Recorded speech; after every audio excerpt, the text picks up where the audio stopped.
how to wire wrap this rose connector perfectly and easily.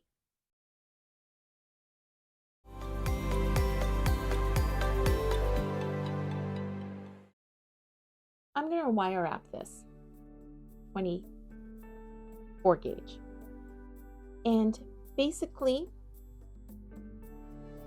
because I want to have just about 2 or 3 coils and I want to keep it small, here I've got maybe a centimeter of wire extra. And I can trim off other extras later. Now, critical is you want this to be circular, so as opposed to oblong, so you want 90-degree angle. And then I hold on to it and I wrap this first wrap around it like this. And if you find that the circle isn't very circular, just jam it. Eventually you will get the hang of making it tightly around your round nose pliers. Okay.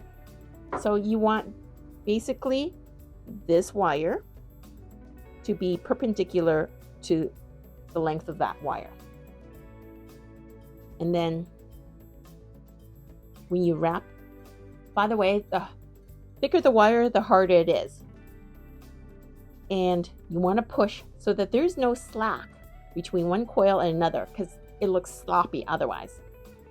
So I do this again. Now, here is where I check to see if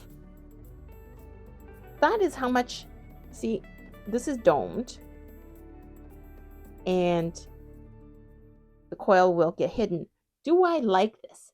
Or do I want more coils sticking out like that? In fact, I really like the way it is. I don't want to show any more coils in this case. So I'm going to show you. We want the ears to go around like this, to be flat.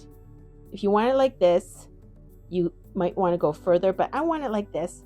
And basically, I want this to end up to the side so that I don't see much of the wire cut edge when I do it. So then what I do is I trim it like such and I tap it.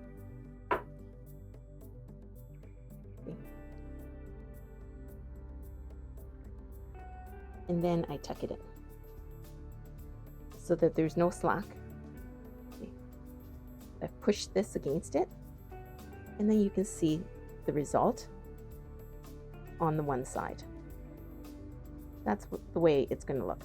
So I like that. And then I'm going to do the same thing on the other side. And in this case, because it's domed, I know that I'm going to be tucking in the wires there. I don't leave that much slack, like this. And you can see from right and left whether or not it's even. And you pull on it.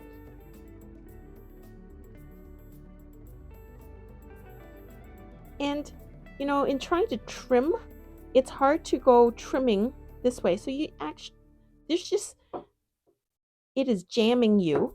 So what you do is you hang on to it, straighten out, and move your bead ever so little bit so that right and left is balanced. You're looking at it exactly where you need it to be, and then you trim. So basically, you're no longer, it's hard to wire wrap around it, but because it's wedged. So what you want to do is you want to move the bead away to give you a bit more room, like that. So then once you have figured out right and left are correct and balanced, then trim and tuck it in. Okay, I'm going to give you a close-up, if you can see that. So I ended up here and I want to end there.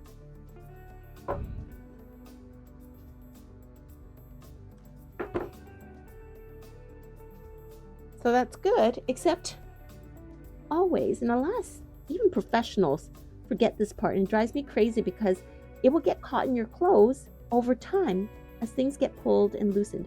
So I always trim and tuck in the end. It only takes a split second, but it's all in the details.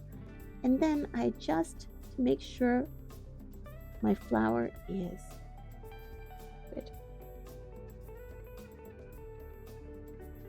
And sometimes you might have to, because if you are manhandling this, you got death grip and you're manhandling it, straighten out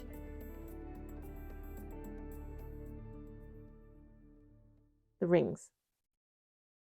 There's a finished product.